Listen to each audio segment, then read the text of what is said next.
Hi, I'm Dr. Johanna Czamanski-Cohen from the Emili Sagol Creative Arts Therapy Research Center at the University of Haifa. The study we're presenting today is conducted at a table using art materials and a portable, wireless, and non-invasive ECG recording device. We use a biopatch that adheres below the sternum with 2 disposable gel electrodes and software that enables the visualization of the data recorded. For this experiment, healthy participants between the ages of 18 and 40 were recruited. For the wider range of ages, a division to subgroups is recommended due to the age-related changes in heart rate variability.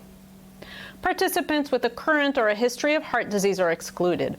The researcher greets the participant and, before obtaining informed consent, confirms that in the 2 hours before the experiment, the participant did not drink coffee, eat, smoke, or vigorously exercise.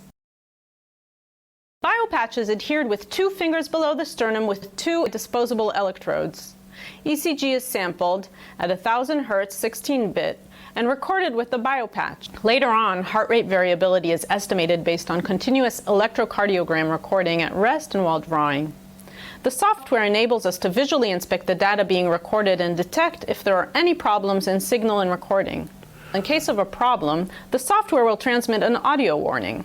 After adapting to the environment and wearing the biopatch, 5 minutes of resting heart rate is measured in a sitting position to establish baseline HRV. Following the 5-minute rest, participants fill out a questionnaire with demographic data, a question about their art-making habits, and the self-assessment mannequin, the SAM.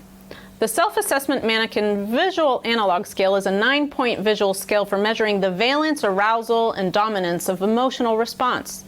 The valence scale ranges from unhappy to sad to happy or joyful.